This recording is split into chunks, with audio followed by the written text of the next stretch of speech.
네, 이번에는 그룹 바이 문장 살펴보도록 하겠습니다. 6의 4번 스크립트 77번 행부터 시작이 됩니다. 인플로이 테이블 다시 한번 복습합시다. 4번 그리고 이름, 여기에 뭐가 있냐면 부서 코드가 있습니다. 제가 부서별로 몇 명의 사원이 있는지 알고 싶어요.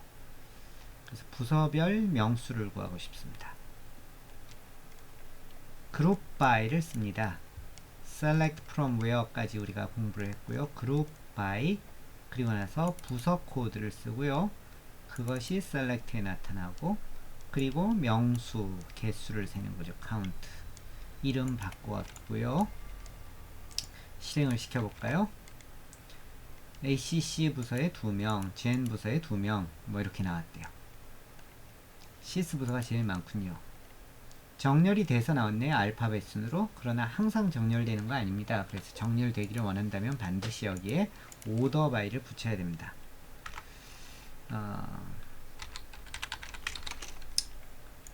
오더 바이가 붙지 않은 문장들은 정렬된다는 보장이 없습니다. 혹시 정렬이 돼도 우연히 되는 겁니다. 클러스터 인덱스라는 아주 독특한 게 있는데 그때를 제외하고는 정렬이 보장되지 않습니다. 네. 카운트만 할 수 있냐? 그렇지 않습니다.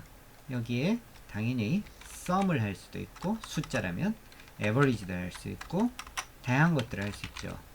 현재는 모든 컬럼에 대해서 왔기 때문에 의미가 없죠. 잠시 후에 다른 예제가 나올 겁니다. 밑에 있는 문장은 실패하는 그룹 바이 문장인데 그룹 바이의 규칙이 꼭 있는데요. select 문장에 나타나는 컬럼들은 반드시 그룹 바이 절에 나타나거나 또는 집계 함수가 걸리거나 둘 중에 하나가 돼야 됩니다. 여기는 group by department id 그랬는데 emp name은 group by 없죠. 집계도 안 돼 있어요. 이렇게 되면 실패한다 해요. 실행해보면 바로 syntax error employee name이 group by 없거나 혹은 집계 함수를 안 썼기 때문에 오류다 그런 뜻이에요. 여기 나오는 오류 메시지. 하고 싶으면 employee name을 여기다 아예 집어넣거나 아니면 여기다가 mean에 혹은 max에 혹은 뭐 다른 이런 걸 써야만 됩니다. 그러면 이거 의미가 중요한데 employee 테이블 다시 가서 읽어볼게요. 그런데 얘를 정렬을 해서 가져옵시다. 그래서 select start from employee 쓴지 employe인지 네 employee order by 부서 실행해보면 여기 부서 코드들이 나오죠. 데이터 다시 정리해서 엑셀에 넣고 한번 읽어볼까요?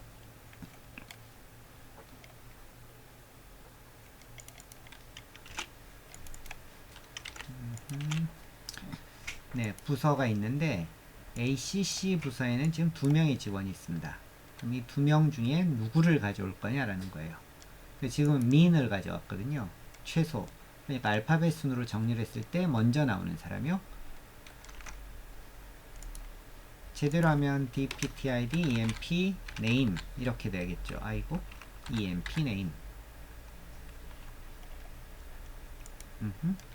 실행해보면 네, 요 데이터 요 순서대로 각각 첫 번째 나오는 값이 나올 거란 말이죠. ACC 부서에서는 이 사람, GN 부서에서는 이 사람, HRD 부서에서는 이 사람 이렇게 나올 거라는 거예요.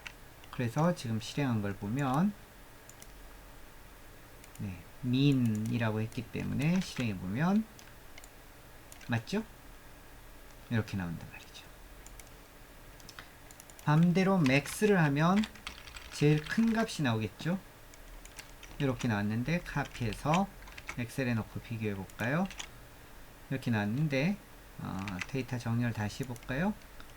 emp name을 descending으로 그래서 카피해서 엑셀에 다시 카피해 오면 ACC 부서에서는 누가 나와야 되냐? 이 사람이 나와야 돼요. GN 부서에서는 이 사람이 나와야죠. HRD 부서에서는 이 사람이 나와야 돼요. 그렇죠. 잘 됐죠. 이런 식으로 나온다는 거예요. 그러니까 이게 의미가 있으면 이렇게 해도 되는데요. 의미가 없다면 잘못된 문장이겠죠. 이번에는 부서별로 아까 이야기했듯이 직원의 급여의 합계를 구해보자. 뭐 평균을 낼 수도 있겠습니다. 사람이 많으면 직원 급여는 많아지겠죠. 아무튼 여기서는 합계를 구하고 있습니다. 합계 구해보죠. 실행했더니 부서별로 합계 금액이 나왔습니다. 이 부서는 왜 이러죠? 데이터 한번 다시 볼까요? 네, 부서별로 정렬하죠. 그래서 STG 한 명밖에 없군요. 그리고 급여가 없습니다. 네. 그래서 저렇게 나온 거고요.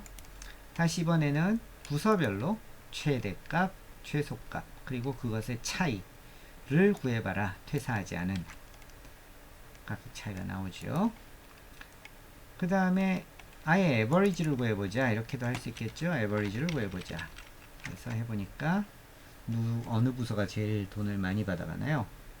여기 데이터로는 이 부서가 제일 적게 받아가는 거 여기 이렇게 나오죠. 이번에는 급여가 5천 이상인 사람의 개수를 구하자 그랬네요. 그래서 저렇게 해도 되지만 별표 해도 됩니다. 굳이 개수를 셀 때는 그래서 컬럼을 안 적는 게 차라리 실수를 예방할 수 있습니다. 왜냐하면 저기다가 셀러리라고 해버리면 어떻게 되냐면 널 값이 제외되니까 개수가 달라진단 말이죠. 그래서 개수를 셀 때는 그냥 별표 쓰는 게 오히려 바람직합니다.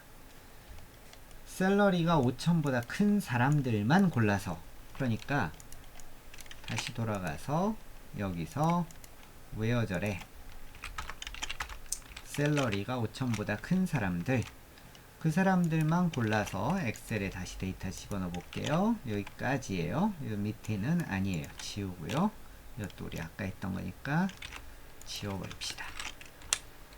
오케이. 이런 사람들의 뭐라는 거죠? 개수를 세라. 부서별로. 그러니까 부서별로 개수를 세면 요 부서에 1명, 요 부서에 2명, 요 부서에 몇 명 이렇게 나오죠. 그러니까 개수 센 결과는 이런 식으로 되는 거죠.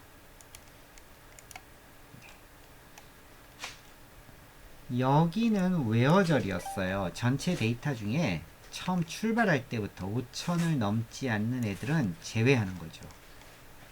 그런데 이것과 달리 해빙이라는 게 있어요. 얘는 아주 독특한데요. 그 부서별로 개수를 세요. 개수는 언제 셀 수 있냐면 그룹 바이가 된 다음에 셀 수 있거든요. 그런 다음에 부서별로 3명 이상 근무하는 부서만 가져와라 이런 거예요. 우선 요거만 실행해보죠. 해빙을 빼고요. 실행해보면 둘 이렇게 나오죠. 카피 좀 할까요? 엑셀에 잠시 보관합시다. 그래서 여기 보시면 얘들은 둘밖에 없어요. 얘가 3명 이상 되네요. 얘도 3명 이상 되죠. 얘도 3명 이상이네요. 요렇게만 나와라 라는 거죠.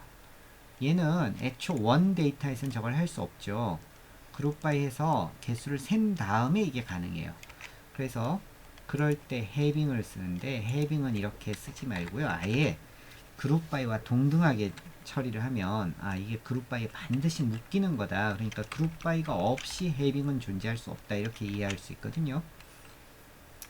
다시요. 해빙은 반드시 그룹 바이가 나와야지만 의미가 있습니다. 그렇지 않고 그룹 바이 없이 해빙을 하게 되면 문법 오류가 돼요. 그렇죠?